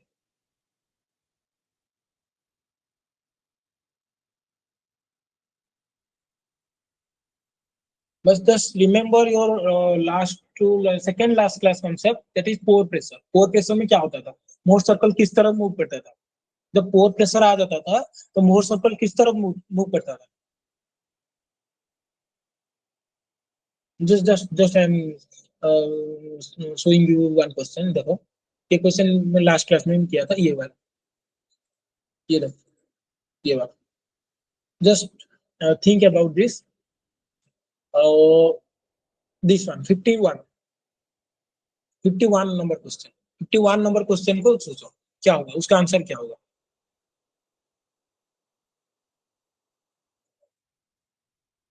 51 नंबर क्वेश्चन का आंसर क्या होगा।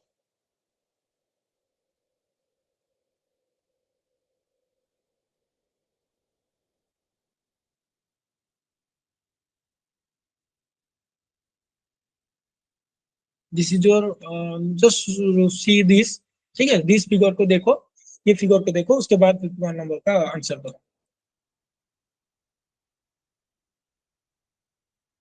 Okay, very good. सर्कल 2, क्यों सर्कल 2 होगा, क्योंकि जब भी पोर प्रेशर आ जाते हैं, this is rock, this is rock, this is rock, ठीक है, यहाँ पे बीच में अगर पोर प्रेशर आ जाते हैं तो ये क्या करते हैं, पुश करते हैं, कैसे, ठीक है, उनका एक्सटेंशन होता है, मतलब तीनों साइड में एक्सटेंशन होता है, ये इस तरफ, ये इस तरफ, वो इस तरफ, ठीक है, इक्वल अमाउंट.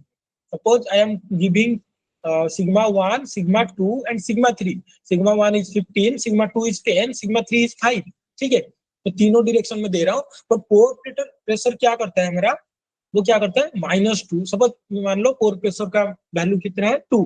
ठीक है, 2 क्या करता है, एक्सटेंड करता है इस तरफ, ये इस तरफ, ये इस तरफ, क्योंकि जब मैं प्रेस करूंगा तो अंदर कोई इनकम्प्रेसिबल फ्लूइड होगा. ठीक है, ये जो ब्लैक कलर का इनकम्प्रेसिबल फ्लूइड होगा, तो ये क्या करेगा, ये इस तरफ ये भी पुश करेगा. ठीक है, इनको सो क्या करेंगे, नेट स्ट्रेस जो है वो डिक्रीज हो जाएंगे. 15 - 2 डिक्रीज हो जाएंगे. कितना हो जाएगा, नेट हो जाएगा 13. यहाँ पे नेट कितना हो जाएगा 8. यहाँ पे नेट कितना हो जाएगा 3. ठीक है, so the maximum will be 13 and minimum will be 3. Initial कितना था 15 एंड 5. ठीक है, अभी कितना हो गया 13 and 3. Okay, so this is your 15, this is your 5. तो it is initial condition. But अभी क्या हो गया, 15 से डिक्रीज हो गया ड्यू टू पोर प्रेशर, 13 हो गया. ये 5 से डिक्रीज हो गया, 2 डिक्रीज हो गया, that is 3. So the final one will be like this, but radius will remain same. ठीक है, radius and size of the Mohr circle will remain same. So in this वे तो देखो, दिस इज योर सर्कल 1. सो क्या हो जाएगा, circle 2 यहाँ पे आ जाएगा. ठीक है, pore water condition. So similarly ये केस में, हाँ, ये केस में देखो, at a point in dry sandstone terrain the follow sigma 1 is 12. ठीक है, सिग्मा 3 इज 4. सो देन क्या होगा, हो गया पोर वाटर प्रेशर आ गया. ठीक है, उसमें पोर वाटर प्रेशर इंक्रीज हो गया रिजर्वर में. तो उसके बाद क्या होगा, अगर पोर पे वाटर प्रेशर इंक्रीज होगा रिजर्वर में, तो क्या होगा, ये इसका वैल्यू को कम करेगा ना, सिग्मा 1 एंड सिग्मा 3 को कम करेगा. ठीक है, पोर वाटर प्रेशर है, डिक्रीज करेगा, that is extensional. Pore water pressure is extensional ना, ये इस तरफ जा रहा है, ये इस तरफ, ये इस तरफ. ठीक है, 3 ग्रेन है, अगर ये कंप्रेस हो रहा है, ठीक है, ये क्या कर रहा है, इस तरफ जा रहा है, ये इस तरफ, ये इस तरफ, तो दैट इज एक्सटेंशनल ना, ऐसे ऐसे जा रहे हैं, अवे फ्रॉम ईच अदर जा रहे हैं. So that is extensional. So that's why that is -3. ठीक है, कंप्रेशन अगर 10 होता है तो -2 होता है. सो 10 - 2 that is 8 simply. Okay, so that is pore water pressure increased by the construction reservoir. The failure criterion of the sandstone. ठीक है, सैंडस्टोन का फेलियर क्राइटेरियन दे दिया है. क्या दिया है, सिग्मा 1 डैश, यहाँ पे कर रहा हूँ, sigma 1 dash is equal to 3.48 plus 3 sigma 3 dash. Okay, sigma 1 dash and sigma 3 dash are effective maximum principal stress. Effective maximum principal stresses और मिनिमम प्रिंसिपल स्ट्रेसेस मतलब after the applying of pore water pressure. ठीक है, after the applying of pore water pressure, that is the effective. okay, effective मतलब इसका value ऐसे लिख सकते हो, sigma 1 minus PW okay is equal to 3.48 plus 3 whole into, ठीक है, sigma 1 minus PW, sorry sigma 3 dash, sorry ये not dash. Okay, sigma 3 minus PW means water pressure. Okay, sigma 3 means initially जो sandstone का pressure था, stress था. Sigma 1 is initially sandstone का जो stress था. ठीक है, are you getting this formula is also known as this. ठीक है, अगर मैं वाटर प्रेशर को माइनस कर दूंगा तो दैट विल बी इफेक्टिव. ठीक है, यहाँ पे जो वर्ड लिखा है इफेक्टिव मैक्सिमम एंड मिनिमम. ठीक है, अगर कोई सिंपल फॉर्मूला से मैं वाटर प्रेशर को माइनस कर दूंगा that will be your effective. ठीक है, इनिशियली ये फॉर्मूला था, sigma 1 dash is equal to 3.48 plus 3 sigma 3 dash. So that will be sigma 1 minus PW is equal to 3.48 plus 3 whole into sigma 3 minus PW. ठीक है, this sigma 1 is 12. ठीक है, this sigma 3 will be your 4. ठीक है, हमको अभी निकालना है व्हाट इज PW. ठीक है, PW कितना होगा, देखो, assuming the failure occur at the peak stress. ठीक है, पीक स्ट्रेस में फेलियर हो रहा है, the minimum value of PW. ठीक है, मिनिमम PW कितना होना चाहिए ताकि ये फेलियर हो जाए. ओके, PW कितना होगा तो फेलियर हो जाएगा. सो इन सिंपली क्या करेंगे, सिग्मा 1 का वैल्यू यहाँ पे डाल देंगे. सिग्मा 1 का वैल्यू कितना था 12 megapascal. 12 minus PW is equal to 3.48 plus v whole into sigma 3 का वैल्यू कितना है 4 माइनस पीडब्ल्यू। इसको सॉल्व कर लोगे आराम से, पीडब्ल्यू निकल जाएगा। ठीक है, क्या होगा 12 minus PW equal to 3.48 plus 12 minus 3 PW. ठीक है, तो अगर ये इस तरफ आ जाएंगे दैट इंप्लाइज पीडब्ल्यू इस तरफ आ जाएंगे तो 2 पीडब्ल्यू।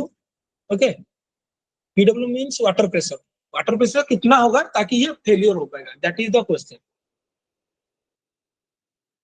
क्या हो जाएगा 12 इस तरफ आ जाएगा, यहाँ पे 12 12 कट जाएगा ना, 12 12 कट जाएगा इक्वल टू 3.48।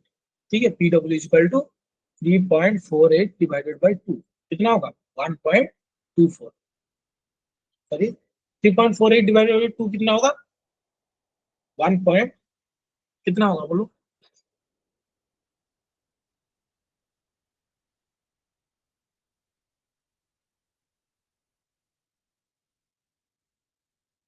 1.74। ठीक है, the answer will be 1.74 water pressure will B. अगर 1.74 वाटर प्रेशर होगा तो दैट मीन्स क्या हो जाएगा ब्रेक होगा, रॉक को ब्रेक होगा। This is the minimum water pressure. अगर इतना होगा तो ब्रेक होगा, और इससे ज्यादा वाटर प्रेशर होगा तो और भी ब्रेक हो सकता है। ठीक है, ब्रेक क्यों हो रहा है समझ में आ रहा है ना, वाटर प्रेशर ऐड होने से ब्रेक क्यों होता है ऐड समझ में आ रहा है ना। मोर एनवेलप इज दिस, इनिशियली इतना था। ठीक है, इनिशियली इतना सर्कल था, ये स्टेबल था, बट वाटर प्रेशर मैंने ऐड किया। ठीक है, वाटर प्रेशर में जब ऐड किया so this will B circle will look like this. ठीक है, ये फेलियर एनवेलप को कट कर देगा। ठीक है, ये फेलियर एनवेलप को कट करेगा, that's why it will be failure, leads to failure. ठीक है, क्योंकि size of the Mohr circle remain same, but ये लेफ्ट की तरफ आ रहा है।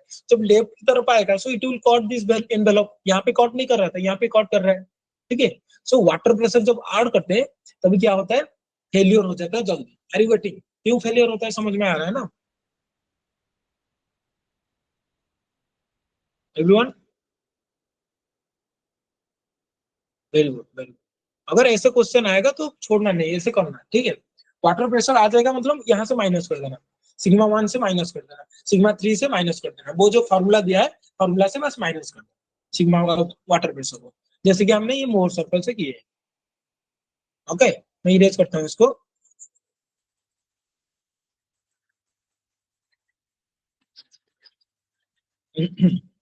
ये देखो, ये क्वेश्चन देखो, ये तुम इजीली कर पाओगे। at a certain depth in the crust, the maximum and minimum principal compressive stresses are 150 megapascal, 75 megapascal respectively, which leads to the normal faulting. Remember यहाँ पे normal faulting दिया हुआ है। If the average density of the crust is this much, ठीक है, if normal faulting यहाँ पे normal faulting दिया हुआ है तो sigma 1 will be vertical। ठीक है, sigma 1 will be vertical remember, and average density दिया हुआ है 2700 kg per meter। The crustal depth of fracture initiation according to the Anderson theory of faulting। Okay, the crustal depth पूछा है यहाँ पे h पूछा है। ठीक है, faulting is dash किलोमीटर। बोलो इसका आंसर क्या हो, h पूछा है।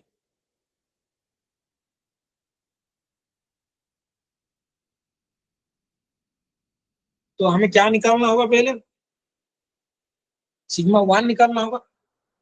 अगर सिग्मा 1 में निकालूंगा तो sigma 1 equal to rho g h होगा ना। वहां पे क्या था, अगर थ्रस्ट फॉल्ट होता तो sigma 3 equal to rho g h, और थ्रस्ट फॉल्ट होता तो sigma 3 equal to rho g h. But अगर सिग्मा 1 होगा, सो सिग्मा 1 होगा तो सॉरी, अगर अगर नॉर्मल फॉल्ट होगा तो sigma 1 equal to rho g h, but अगर थ्रस्ट फॉल्ट होगा sigma 3 equal to rho g h, क्योंकि sigma 3 is vertical in thrust fault, sigma 1 is vertical in normal fault condition.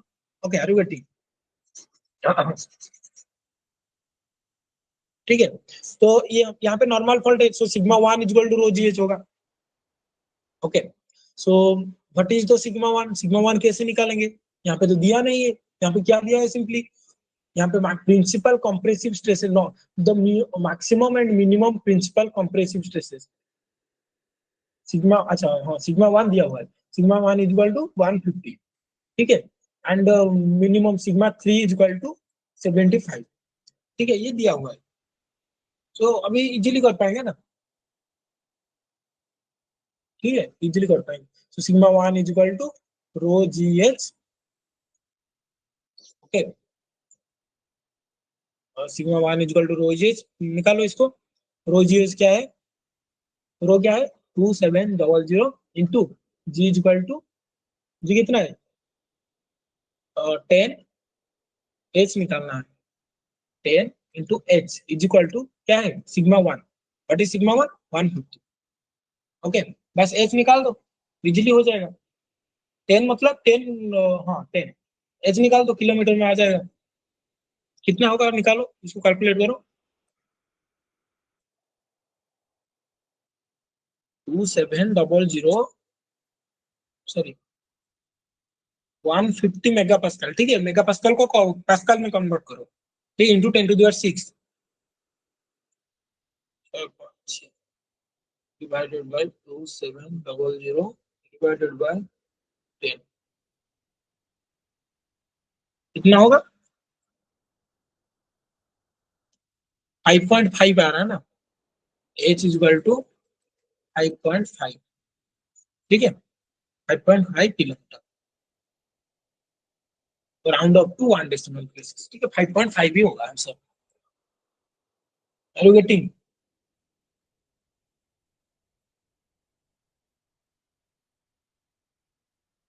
Are you getting? अगर समझ में नहीं आया तो बोलो, कोई दिक्कत नहीं।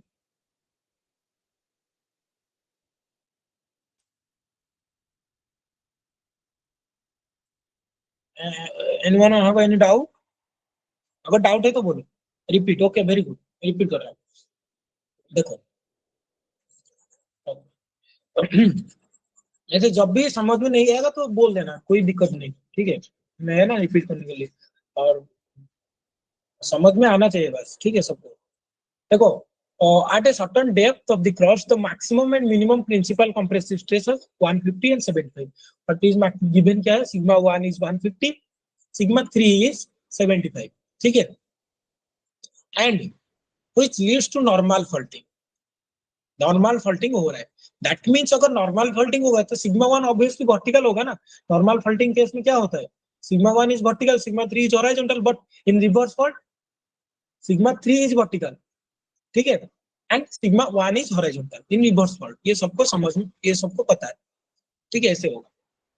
अगर sigma 1 is vertical in normal faulting case, ठीक है, सो ओवरबर्डन का जो होगा स्ट्रेस, ठीक है, ये जो ओवरबर्डन का स्ट्रेस वो क्या होगा, दैट विल बी सिग्मा 1, ठीक है, एंड सिग्मा 1 दिया हुआ है 150 mega pascal, which leads to normal faulting if the average density, so if the average density of the crust is 2700 kg per meter, ठीक है,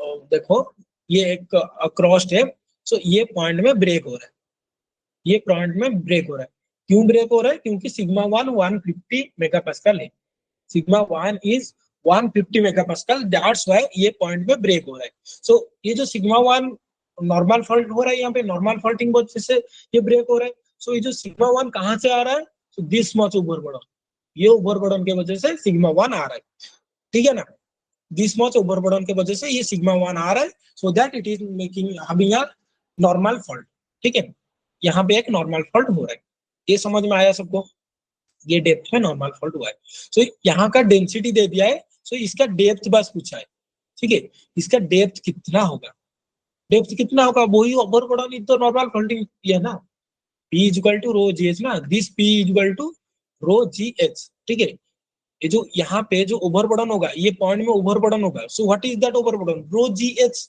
that is the pressure, that is simply sigma 1, that is sigma 1 in normal fault. अगर reverse fault होता, यहाँ पे reverse fault होता, सो overburden क्या हो जाता, दैट इज सिग्मा 3, क्योंकि सिग्मा 3 इज वर्टिकल, ठीक है, sigma 3 is vertical in thrust fault case, अगर थ्रस्ट फॉल्ट एक डेप्थ में होगा, सो उसका ओवरबर्डन जितना होता, that is rho g h, that rho g h is equal to sigma 3, अगर थ्रस्ट फॉल्ट होता, रिमेंबर, और नॉर्मल फॉल्ट होगा, this overburden will be sigma 1, remember, क्योंकि sigma 1 is vertical, okay, are you getting? So यहाँ पे sigma 1 क्या हो जाएगा 150, that will be rho g h, rho g h is equal to rho is equal to 2700, g is equal to 10, h is equal to X, बस height निकालना है, कितना depth में वो फॉल्टिंग हो रहा है, ठीक है, that is 150, over burden that is sigma 1। तो एच निकाल दो इसमें 150 मेगापास्कल मतलब 10 to the power 6 pascal, pascal पढ़ दो। 150 megapascal is equal to 10 to the power 6, 150 into 10 to the power 6 pascal. ठीक है, तो एच निकल जाएगा यहाँ से। एच कितना होगा 5.5 किलोमीटर। अभी समझ में आया सही सुंदर? ओके ठीक है, ट्राई करो फिर से, तुम खुद ट्राई करो, हो जाएगा, कोई दिक्कत नहीं। सैंडस्टोन फॉलोज, ये क्वेश्चन देखो, ये क्वेश्चन देखो, a sandstone follows Mohr-Coulomb failure criterion if the uniaxial compressive strength and the angle of internal friction of the sandstone is 7 megapascal and 30 degree. Okay, क्या पूछा? If the uniaxial compressive strength and angle of internal friction of the sandstone is 7 megapascal, यहाँ पे you have to remember, यहाँ पे Mohr-Coulomb criterion है, and यहाँ पे पूछा है uniaxial compressive strength and angle of internal friction दिया है, that is 30 degree. 7 megapascal is uniaxial compressive strength. The calculated cohesion of the rock, cohesion पूछा है यहाँ पे, ओके, कोहेजन पूछा है सिंपली। कोहेजन निकालने के लिए क्या चाहिए हमें? मोर-कुलम्ब क्राइटेरियन का फॉर्मूला चाहिए। ठीक है, स्क्रीनशॉट ले लो, स्क्रीनशॉट ले लो। ठीक है, ले लिया। देखो कोहेजन चाहिए, कैसे चाहिए, ये कैसे मिलेगा तुम्हें कोहेजन? सिंपली कोहेजन मिलने के लिए तुम्हें चाहिए क्या? फॉर्मूला। फॉर्मूला किसका? फॉर्मूला मोर-कुलम्ब क्राइटेरियन का फॉर्मूला। मोर-कुलम्ब क्राइटेरियन हम बहुत बार बोल चुके हैं, tau is equal to sigma n plus, sorry, is equal to m x, sigma n plus tan phi plus c. ठीक है, this is the straight line equation ना। Sigma 1 is equal to normal stress, this is your shear stress, this is your coefficient of internal friction, this is your internal frictional angle, this will be your cohesion. ऐसे होता है ना, this much is the cohesion, this is your equal to cohesion, that is Y intercept, Y axis intercept, that is cohesion. ये cohesion तुम्हें चाहिए, इसको चाहिए तब अगर तुम्हें थीटा फाई का वैल्यू दे दिया है, दैट इज 30 डिग्री। ठीक है, एंड सिग्मा एन का वैल्यू चाहिए, टाउ का वैल्यू चाहिए, ये दोनों वैल्यू चाहिए, जबकि वो क्वेश्चन में नहीं दिया है। क्वेश्चन में क्या दिया है? यूनिएक्सियल कंप्रेसिव स्ट्रेंथ बस दिया है, that is uniaxial compressive strength, that is 7 pascal megapascal, वो दिया है।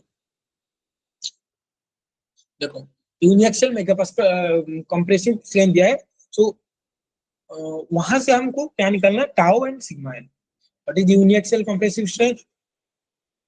This is uniaxial compressive strength, this is your sigma 1, this is your sigma 2। यहाँ पे सिग्मा 2 कितना होना चाहिए यूनिएक्सियल कंप्रेसिव स्ट्रेस में और स्ट्रेंथ में? सिग्मा 2 कितना होना चाहिए? 0। ओके, क्योंकि यूनिएक्सियल है, एक ही स्ट्रेस वहां पे आप होगा, एंड अदर स्ट्रेस क्या हो जाएगा? 0 हो जाएगा। This is your uniaxial compressive strength. ठीक है, सो तुम्हें क्या पता है? सिग्मा 1 का वैल्यू पता है, सिग्मा 1 इज, उसका डिफरेंस कितना है? 7, तो सिग्मा 1 ऑब्वियसली ऑटोमेटिकली 7 हो जाएगा, 7 मेगापास्कल। ठीक है, एंड सिग्मा 2 कितना हो जाएगा? 0। Are you getting? सिग्मा 1 कितना हो जाएगा? 7, sigma 2 is equal to 0। So formula apply करो, सिग्मा एन का फार्मूला। ठीक है, सिग्मा 1 एन का फार्मूला क्या होगा? Sigma 1 plus sigma 2 divided by 2 plus ठीक है, प्लस सिग्मा 1, सॉरी प्लस नहीं, minus, minus minus sigma 1 minus sigma 2 divided by 2 cos 2 theta. ठीक है ना, ये फॉर्मूला है ना सिग्मा एन का।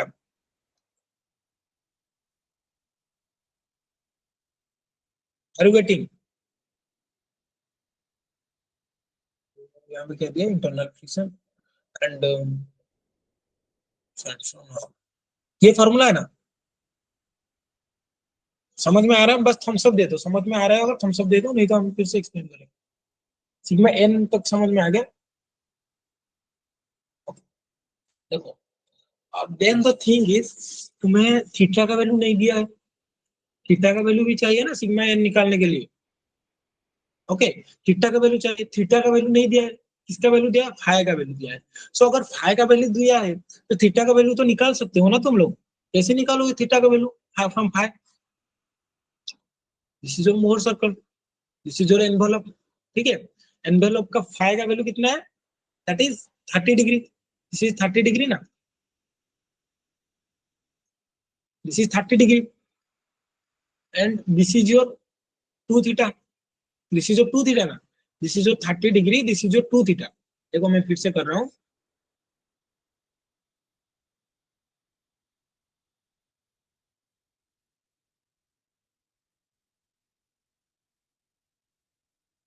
इसको परपेंडिकुलर टैंजेंट ना, इसको टैंजेंट करके ऐसे जाएगा, that means this is perpendicular, this is perpendicular and this is your 30 degree.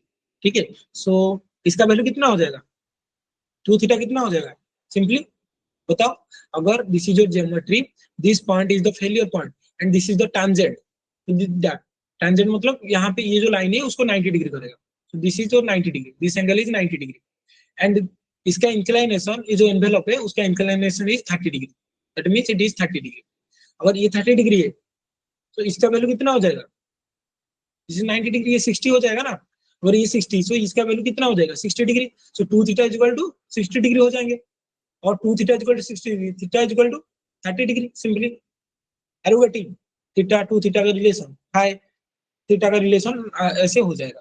ठीक है, 2 theta is equal to 60 degree, तो यहाँ पे निकालो sigma 1 is equal to 7, okay 7, sigma 2 is equal to 0, तो 7/2 माइनस 7/2, क्योंकि ये 7 है, ये 0 है, 7/2 cos 2 थीटा cos 60 डिग्री। ठीक है, तो is equal to 7/2 minus 7/2 into cos 60 degree का वैल्यू कितना है, cos 60 का वैल्यू, इंटरएक्टिव करो, इंटरएक्टिव कितना होगा 1/2 ना, और 60 का वैल्यू 1/2 ना कितना 1/2, ओके सही हो रहा है ना। 7/2 माइनस 7/4 कितना होगा, इसका वैल्यू बताओ,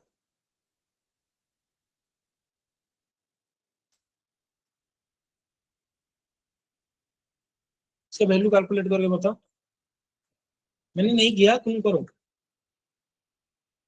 करके बताओ, इसका वैल्यू बताओ, 7/2 माइनस 7/4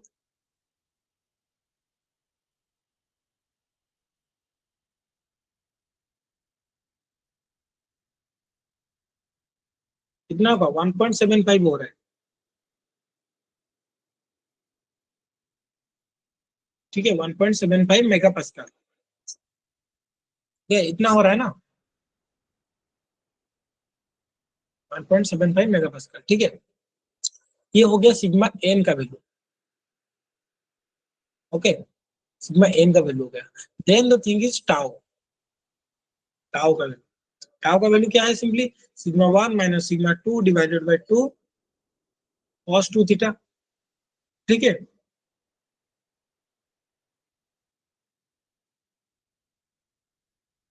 तो इसका वैल्यू कितना होगा, टाउ का value sigma 1 minus sigma 2 divided by 2 cos 2 theta, तो 7/2 into cos 2 theta equal to, sorry sin 2 theta नहीं, sin 2 थीटा, सो sin 2 थीटा sin 60 का वैल्यू कितना, sin 60 का वैल्यू बताओ, sin 60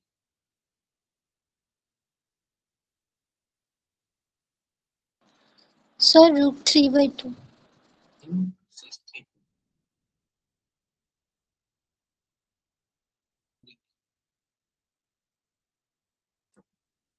कितना होगा 0.866, ओके सो 0.866 उसका वैल्यू कितना हो जाएगा इंटू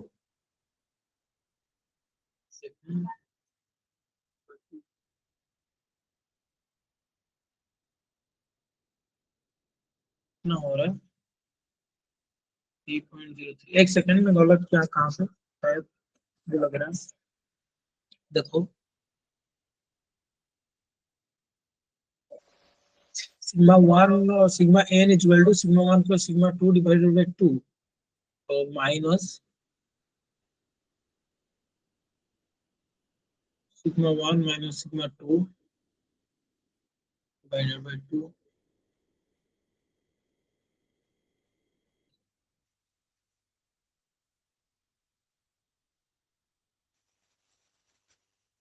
एक सेकंड, एक मिनट रुको गाइस, मैं देखता हूँ शायद मैंने गलत किया है वहां पे, इसलिए ऐसे वैल्यू आ रहा है। इससे वैल्यू नहीं आना चाहिए।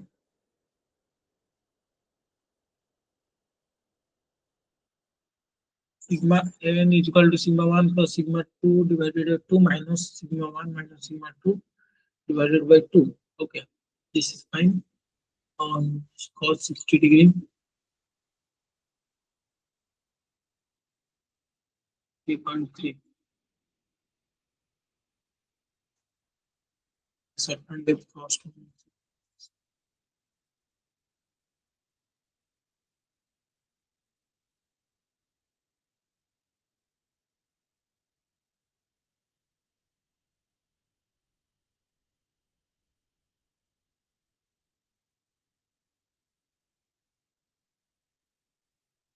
ठीक है, साइन 2 थी ना, साइन 2 थी। ओके, और सो इसको एक्चुअली तुम ट्राई करो, नहीं तो हम नेक्स्ट क्लास में देखेंगे शायद कहाँ पे गलत हो रहा है, लग रहा है, या फिर ठीक है कोई इशू नहीं। तुम ट्राई करो इसको, घर में जाके इसको स्क्रीनशॉट ले लो, ट्राई करो।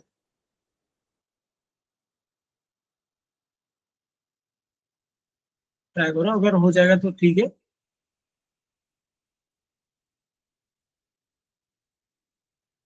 ठीक है, इसको ट्राई करो, जाके स्क्रीनशॉट ले लो। आज के लिए यहाँ तक रखते हैं क्लास, नेक्स्ट क्लास में हम देखेंगे इसको, और नेक्स्ट क्लास में स्ट्रेन भी बढ़ेंगे, ठीक है। तो इसको स्क्रीनशॉट ले लो और ट्राई करो घर में जाके करने के लिए, उसी प्रोसीजर में ही करना, उसी प्रोसीजर में।